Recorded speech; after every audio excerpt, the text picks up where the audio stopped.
वहीं यूपी के मदरसों में अब बड़े बदलाव की तैयारी है। शिक्षा सुधार के लिए उच्च स्तरीय समिति का गठन हुआ है। निदेशक अल्पसंख्यक कल्याण की अध्यक्षता में गठन हुआ है। समिति शिक्षकों की नियुक्ति, पाठ्यक्रम पर सुझाव देगी। मदरसों में शैक्षणिक और प्रशासनिक सुधार भी होगा। 1 महीने में शासन को रिपोर्ट पेश करेगी 5 सदस्यों की समिति। तो यूपी के मदरसों में अब बड़े बदलाव की तैयारी की जा रही है। बता दें कि निदेशक अल्पसंख्यक कल्याण की अध्यक्षता में समिति का गठन किया गया है। शिक्षा सुधार के लिए उच्च स्तरीय समिति का गठन हुआ है। समिति शिक्षकों की नियुक्ति से लेकर पाठ्यक्रम तक पर भी अपना सुझाव देगी। मदरसों में शैक्षणिक और साथ ही साथ प्रशासनिक व्यवस्था में भी सुधार होगा और इस समिति को 1 महीने के भीतर शासन को रिपोर्ट भेजना होगा।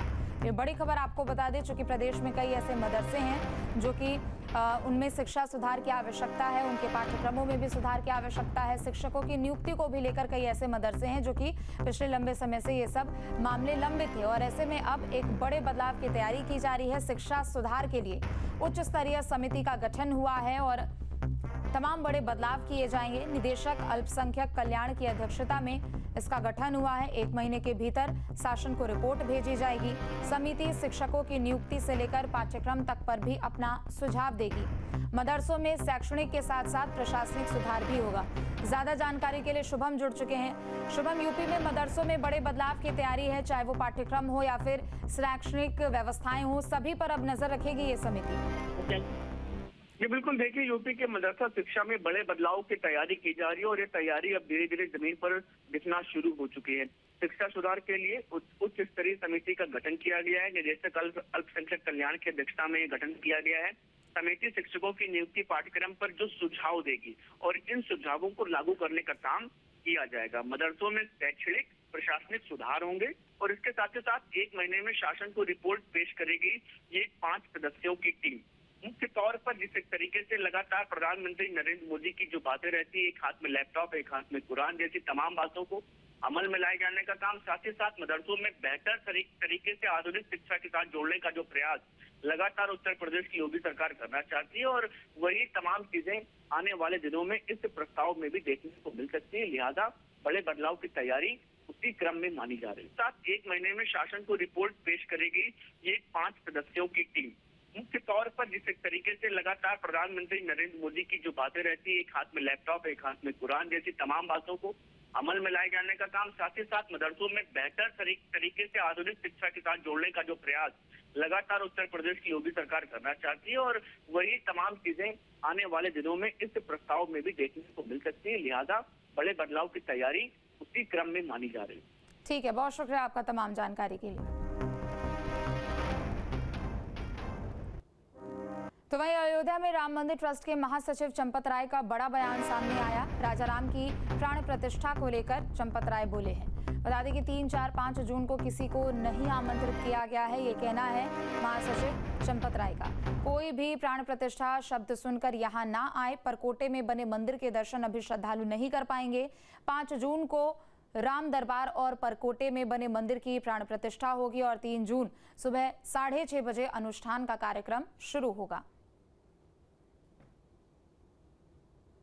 मुख्यमंत्री जी को निवेदन किया गया है, वे प्राण प्रतिष्ठा के अवसर पर उपस्थित रहने की कृपा करें।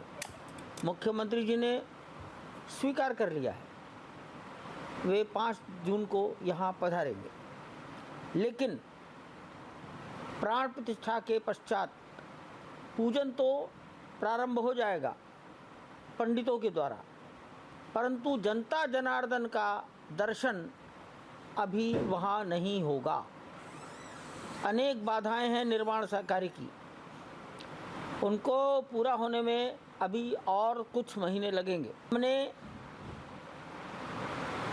अयोध्या के बाहर की जनता, उत्तर प्रदेश अथवा पास पड़ोस के राज्य अथवा भारत के दूर दराज के राज्य, किसी को भी 3 जून, 4 जून, 5 जून को प्राण प्रतिष्ठा में आमंत्रित नहीं किया है।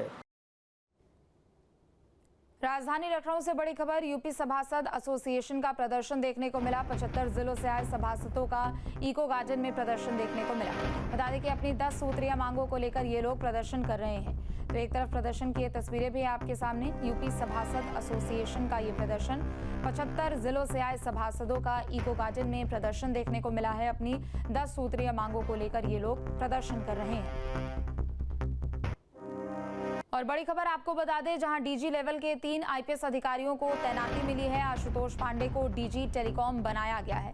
नीरा रावत को डीजी ईओडब्ल्यू और यूपी 112 का प्रभार मिला है। पीसी मीणा को डीजी कारागार प्रशासन और सुधार सेवाएं बनाया गया है। तो बड़ी खबर आपको बता दें, जहां डीजी लेवल के 3 आईपीएस अधिकारियों को तैनाती मिली है। आशुतोष पांडे को डीजी टेलीकॉम बनाया गया है, बड़ी जिम्मेदारी दी गई है। नीरा रावत को डीजी ईओडब्ल्यू और यूपी 112 का प्रभार मिला है।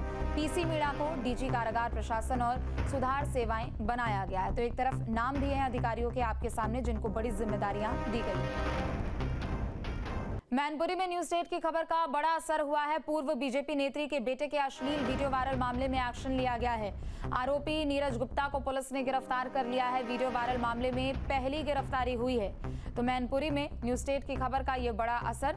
बता दें कि वीडियो वायरल बीते दिन हुआ था और इस मामले में ये पहली गिरफ्तारी हुई है। पूर्व बीजेपी नेत्री के बेटे के अश्लील वीडियो वायरल होने के मामले में ये कार्रवाई की गई है। आरोपी नीरज गुप्ता को पुलिस ने गिरफ्तार किया है और जो वीडियो वायरल होने का ये मामला बीते दिनों सामने आया था, उसमें पहली गिरफ्तारी हुई है।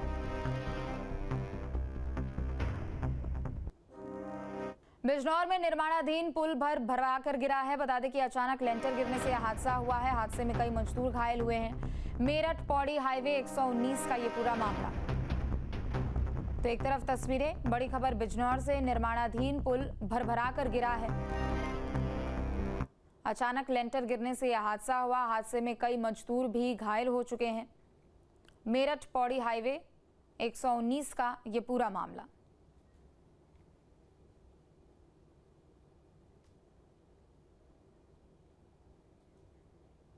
अलीगढ़ में मीट कारोबारी के साथ हुई मारपीट के मामले में 4 युवकों को जेल भेजने के विरोध में हिंदुवादी संगठनों ने एसएसपी कार्यालय के बाहर प्रदर्शन किया।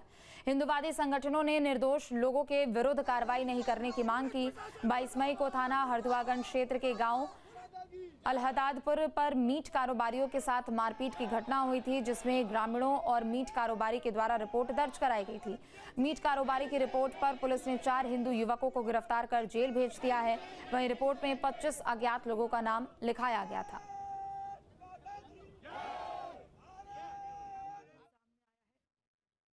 अभी कुछ दिन पूर्व हरदुआगंज थाना क्षेत्र में मीट कारोबारियों के साथ एक घटना हो गई थी, जो कि मानक के विपरीत खुले में मीट लेकर के जा रहे थे। गौवंश का अंदेशा हुआ, जिसमें उनके साथ मारपीट हुई, उनकी गाड़ी वगैरह को तोड़ दिया गया था।